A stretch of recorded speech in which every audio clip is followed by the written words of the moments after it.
Bom, pessoal, agora a gente vai falar então do princípio do OCP, né? Que é o Open Closed Principle, ou seja, princípio do aberto fechado. O que isso significa, tá? Vou compartilhar minha tela novamente.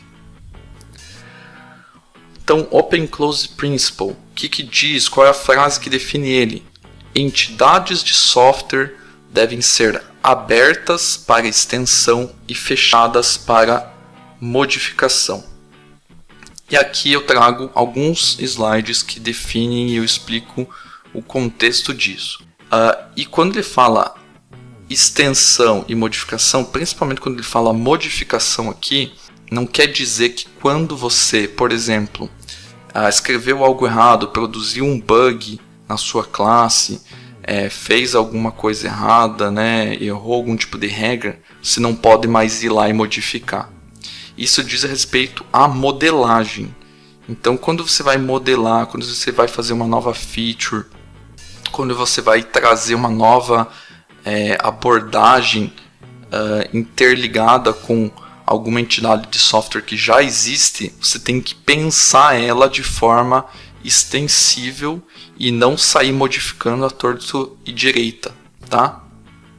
Porque se você começar a chegar, beleza, tenho uma nova demanda e agora eu preciso fazer mais alguma coisa no meu código. Beleza, vou lá na minha classe que já faz alguma coisa parecida, modifico e está resolvido. Você não pode ser movido por esse impulso, né? Então você tem que analisar e ver se cabe uma extensão dessa entidade de software, no caso aqui uma classe, beleza? Bom, vamos lá, qual que é o cenário que nós temos aqui? Então nós temos uma classe chamada forma geométrica. Imagine que um sistema foi definido que ele vai calcular algumas coisas relacionadas à forma geométrica.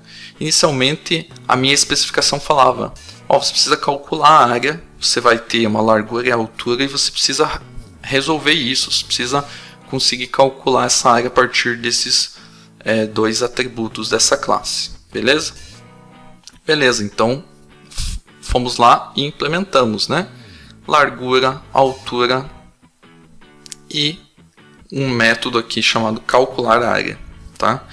Sendo que esse método ele tem a largura vezes a altura, que retorna aqui então o resultado dessa área dessa forma. E aqui a utilização está aqui do lado, né? Então tem um quadrado, né? É uma forma geométrica. Aí eu quero fazer o quadrado, ponto largura definir como 50 e a altura como 50, as duas propriedades iguais, porque é um quadrado, né? Tem lados iguais, e aí área, quadrado, ponto calcular área, beleza? Em termos de funcionalidade, resolvi minha especificação e é isso aí, beleza? Ok, só que agora veio um pedido para fazer uma alteração. Agora eu preciso calcular outro tipo de forma geométrica também, tá? Que é círculo e não só mais um retângulo, um quadrado. Como que eu faria isso se eu seguisse o instinto de sair modificando essa classe?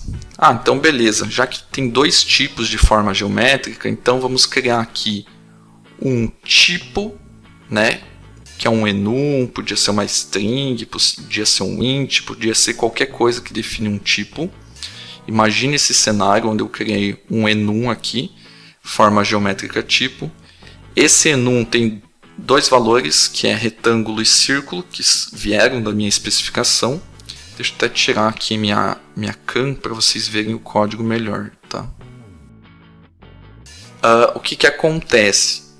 Eu tenho ainda a largura, eu tenho a altura, só que agora para calcular o círculo, então eu tenho um raio, né? Porque eu preciso do raio para calcular uma área de um círculo, né? Falando um pouco de geometria aí. Só que esse meu método calcular a área, agora ele não pode simplesmente pegar a largura vezes a altura. Agora eu tenho uma condicional. Então sempre, aqui vai uma dica, sempre que você tem numa classe algum tipo de condicional, pelo menos você deve pensar se isso pode ser estendido para outra classe, para outra abordagem, a não ser fazer um if, um switch case, né? Então, se pense, será que isso não pode ser resolvido usando algum tipo de estrutura de herança, polimorfismo, etc, etc? Tá?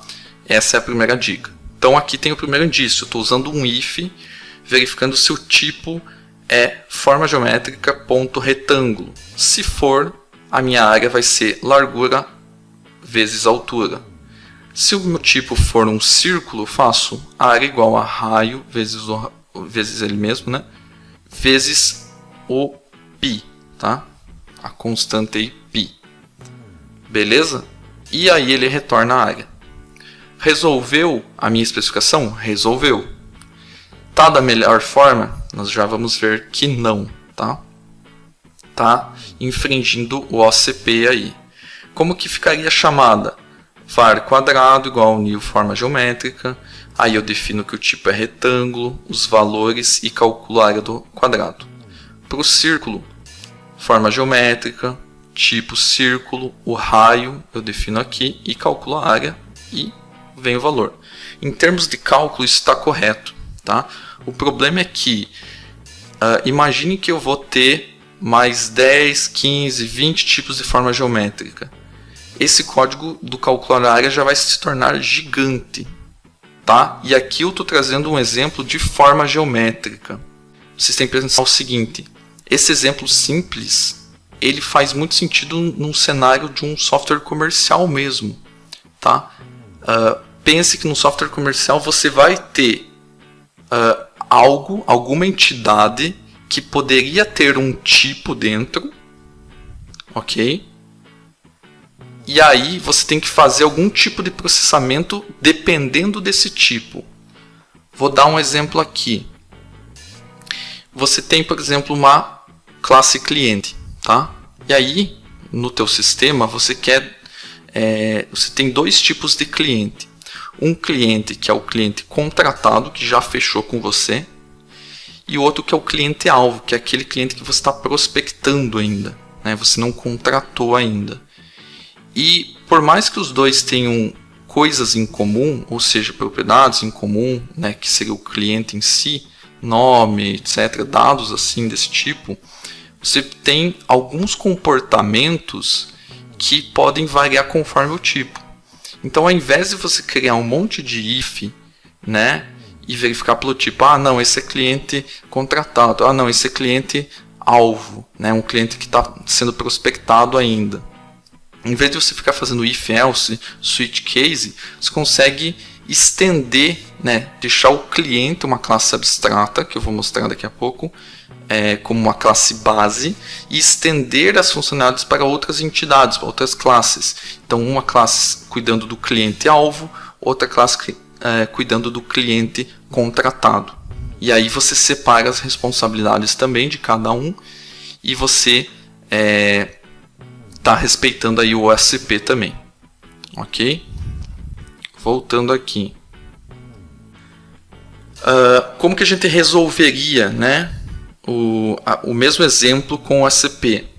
Então, primeira coisa, o que é comum entre esses tipos que eu tenho que resolver? É que ambos calculam a área, tá? Se você for perceber, nem as próprias propriedades elas são comuns entre elas, porque o retângulo usa largura e altura e o círculo usa raio.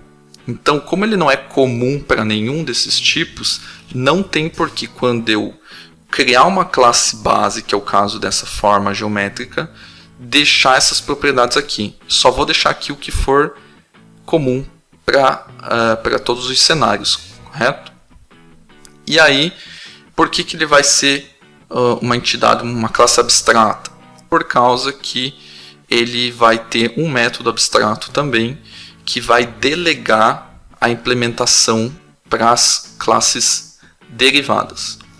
Então, aqui eu sei que toda forma geométrica vai ter que calcular uma área, por exemplo, é a minha especificação. Então, public abstract double calcular área. E aí, quem herdar da minha classe forma geométrica, quem estender ela, né, vai ter que implementar tudo relacionado à forma geométrica em si. Então, nesse caso, retângulo, que é uma forma geométrica, está estendendo de forma geométrica, e aí ele está implementando tudo que diz respeito apenas a ele. Largura, altura, tem um construtor para facilitar aqui a criação do objeto, e aqui eu faço o override do método calcular área, que foi definido como abstrato lá na forma geométrica, e aqui eu defino qual que é o cálculo, qual que é a implementação disso. Então, largura vezes altura. E aí, o círculo, mesma coisa.